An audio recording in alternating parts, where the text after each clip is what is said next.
Olá, pessoal, tudo bem? Como é que vocês estão? Tudo ótimo? Bem, vamos começar mais uma aula hoje? Ih, olha isso daí, ó. Que ano ruim, vou chamar de direito das obrigações, porque afinal de contas, se fosse um ano bem bom, daqueles top, era direito penal, né? Mas, pessoal, vamos continuar então. A gente vai falar de prescrição e essa é a primeira parte da nossa aula gravada, tudo bem? Numa aula presencial, já falamos sobre o que é a prescrição, o conceito, as hipóteses de imprescritibilidade, ou seja, crimes que não prescrevem, como o crime de racismo e de ação de grupos armados contra a ordem democrática e o Estado Constitucional. Falamos sobre a prescrição pela pena em abstrato, onde a gente pega a pena máxima combinada ao crime e coloca na tabelinha do 109 para calcular o prazo de prescrição. E distinguimos as duas espécies de prescrição, da pretensão punitiva, que é de levar o cidadão até o julgamento, até uma sentença, transitar em julgado para acusação e defesa, e da pretensão executória, que é de fazer cumprir esse título judicial, tudo bem? Após esse momento da sentença transitar em julgado para ambas as partes. E o tema da aula de hoje é o termo inicial da prescrição. Quando é que começa a correr para o Estado esses prazos para ele processar e julgar os crimes? Olha só, termo inicial da prescrição antes de transitar em julgado a sentença final. Artigo 111, então é da que tipo de pretensão é essa? Punitiva ou executória? Se é antes de transitar em julgado, é da pretensão punitiva, tudo bem? Então, diz o artigo 111 do seu Código. A prescrição, antes de transitar em julgado, a sentença final começa a ocorrer. Inciso 1, do dia em que o crime se consumou. Essa é a regra. A partir do momento que alguém comete um crime, naquele dia o Estado já tem que ser suficiente, eficiente para apurar, processar e julgar e dar continuidade. Então, um crime se consumou, a partir daquela data começa a ocorrer a prescrição para aquele crime, tudo bem? Essa é a regra geral. Então, se alguém matou alguém hoje, é hoje que começa a correr o prazo de prescrição para o Estado apurar, processar e julgar o autor desse homicídio. Tudo bem? Então, essa é a regra geral. No caso de tentativa, do dia que cessou a atividade criminosa, no dia do último ato de execução, quando parou a atividade criminosa. Imagina que eu resolvi matar alguém, mas dessa vez foi dando um veneno, um pouquinho a cada dia, né? De modo que o veneno fizesse efeito no final, depois de muito consumido e etc. Então, quando eu der a última dose de veneno à pessoa lá no cafezinho que eu ofereci, por exemplo, é que começa a correr o prazo de prescrição, o prazo para o Estado apurar, processar e julgar essa pessoa. Lembrando que nós vimos que os prazos em direito penal, o dia do início, o dia do crime, ele inclui nesse prazo, tudo bem? Entra no cômputo. Os prazos de processo penal, que vocês vão aprender em processo penal, é que começa do dia útil seguinte. Os prazos de direito penal começam a partir do dia do crime. Tranquilo? Inciso 3. Nos crimes permanentes, do dia em que cessou a permanência. Os crimes permanentes, pessoal, são aqueles que protraem no tempo, né? Eles vão se perpetuando. Olha um exemplo. O crime de sequestro ou cárcere privado. Privar alguém de sua liberdade mediante sequestro ou cárcere privado. Enquanto eu mantiver aquela pessoa refém no cárcere dela, né, sequestrado, suprimir a liberdade, aquele crime está se consumando ao longo do tempo. Então, se a polícia chegar a qualquer momento naquele cativeiro, eu poderei ser presa em flagrante, porque eu estou praticando aquele crime. Então, num crime desse, num crime permanente, que se perpetua ao longo do tempo, do dia em que cessou a permanência. Então, se eu fiquei 20 dias com a pessoa, no 20º dia, quando ela foi libertada, e aí cessou a permanência, é que começa a ocorrer a prescrição. Tudo bem? Nos crimes de bigamia e nos de falsificação ou alteração de assentamento do registro civil, da data em que o fato se tornou conhecido. Olha o crime de bigamia. O crime de bigamia fala assim, contrair alguém sendo casado um novo casamento. Então, alguém que foi casado no civil e ele contrai um casamento com outra pessoa, um casamento civil também. Aqui, o conceito de casamento é o casamento civil. Essa é uma norma penal em branco do nosso Código Penal, artigo 235, que ela é completada pelo Código Civil, que traz o conceito de casamento. Casamento é aquele de acordo com a lei civil. Se casou no religioso e conferiu a esse casamento religioso os efeitos civis, então é um casamento civil também. Se casou no religioso e não conferiu efeitos civis, é só um casamento religioso. Só união estável não é casamento. A união estável é uma entidade familiar digna de proteção, proteção inclusive constitucional, mas ela é distinta de casamento. Afinal, não haveria por que ter duas palavras diferentes para falar a mesma coisa, tudo bem? Então, casamento não é união estável. Aqui fala casamento. A gente não pode interpretar a união estável porque o direito penal não admite essa interpretação extensiva para prejudicar o réu, para enquadrá-lo no crime de bigamia.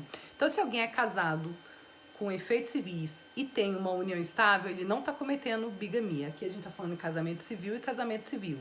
Se alguém tem o poliamor, né, várias famílias, o amante, ainda não é bigamia, porque aqui é casamento civil com casamento civil, tudo bem?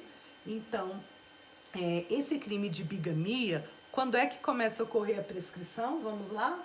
Nos crimes de bigamia, da data que o fato se tornou conhecido. Conhecido de quem? De uma das esposas? Não.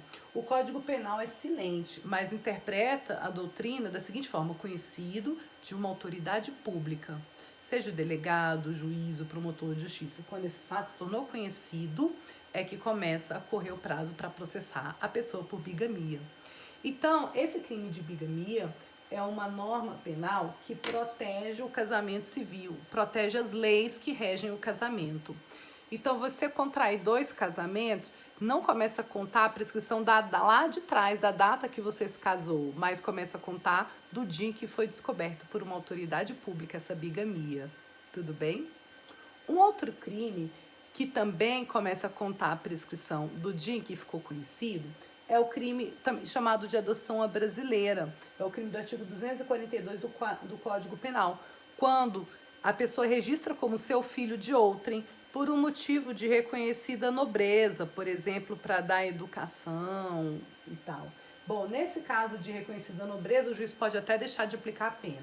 Mas se a pessoa essa é a adoção à brasileira. Mas se a pessoa registra como seu o filho de outrem, é uma pena de reclusão a 2 a 6 anos.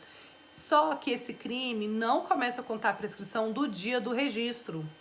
Não é do dia que o crime se consumou. Essa é uma exceção lá do inciso. O que diz o Código Penal sobre a prescrição desse crime? De falsificação, alteração de assentamento no registro civil da data que o fato se tornou conhecido. Então, às vezes, só anos depois que a pessoa passa a saber que não é mais filho de quem registrou, que era filho de outra pessoa, a prescrição começa a correr daquele fato, quando ele se torna conhecido de uma autoridade pública. Tudo bem? É outra exceção. E o último, nos crimes contra a dignidade sexual de crianças e adolescentes previstos nesse código, no Código Penal, ou em legislação especial, como por exemplo no Estatuto da Criança e Adolescente, da data em que a vítima completar 18 anos. Então a prescrição, o prazo para o Estado processar o ofensor dessa vítima, esse agressor, começa a contar só quando a vítima completar 18 anos. Enquanto ela é criança ou ela é adolescente, não está contando o prazo de prescrição para processar e julgar esse crime. Tudo bem? Por quê? Porque às vezes pode ser que o ofensor seja o próprio responsável legal dessa criança ou desse adolescente. Desculpe. Então, só quando ela completar 18 anos, quando teoricamente já estaria mais emancipada para poder tomar essas decisões, é que começa a ocorrer o prazo de prescrição para o Estado processar. Salvo se a esse tempo já houvesse sido proposta a ação penal. Vimos na aula passada que a ação penal para esse tipo de crime contra a dignidade e a liberdade sexual, ela é pública incondicionada. Ou seja, não tem nenhuma condição para o MP propor essa ação. Assim que ele tomou conhecimento, ele já pode propor a ação penal. Então, se o MP tomou conhecimento quando a vítima era menor de idade, com 14, 15 ou uma criança, e ele propôs a ação penal, então dali começou a acontecer a prescrição, e não quando ela completar 18 anos. Por isso essa ressalva no final. Tranquilo? Então vamos ver esse crime aqui, por exemplo, de estupro de vulnerável. Quem tem conjunção carnal com uma pessoa menor de 14 anos, de 13, de 12 anos, enfim, pratica esse crime do 217A do seu Código Penal. Essa pessoa só vai começar a correr a prescrição do crime que ela praticou quando a vítima completar 18 anos. A não ser que o Ministério Público tenha tomado conhecimento antes disso e já tenha proposto a ação penal. Aí a prescrição corre normalmente. Tudo bem? Muito bom. E o último assunto da aula de hoje, para esse vídeo não ficar muito comprido e a gente continuar falando sobre prescrição, é a prescrição da pena restritiva de direitos. Então, nós vimos que a prescrição da pena privativa de liberdade, a gente pega a pena máxima e coloca na tabelinha do 109. E da restritiva de direito, como é que fica? A restritiva de direito, como? Prestar serviços a comunidades ou proibir de frequentar determinados lugares. Diz o artigo 109, parágrafo único. Aplicam-se às penas restritivas de direito os mesmos prazos previstos para as penas privativas de liberdade. Então, se eu fiquei proibida de frequentar um lugar por 6 anos, por 6 meses, ou terei que prestar um serviço à comunidade por 6 meses, em quanto tempo prescreve? Eu pego esses 6 meses e coloco na tabelinha do 109, no mesmo prazo que as penas privativas de liberdade, ou seja, seria 3 anos, tudo bem? Então, 3 anos para prescrever, eu cumpri essa pena restritiva de direito. Tudo bem? Bem, pessoal, eu vou acabar esse vídeo com uma mensagem, né? The best criticism of the bad is the practice of the better. Então, a melhor crítica ao mal é a prática do melhor, do bem, né? Então, a melhor forma de criticarmos algo que a gente acha ruim é praticar o contrário, é mostrar que aquilo já está defasado e praticar o bem. Um grande beijo para vocês e aguarde a nossa segunda parte. Até já!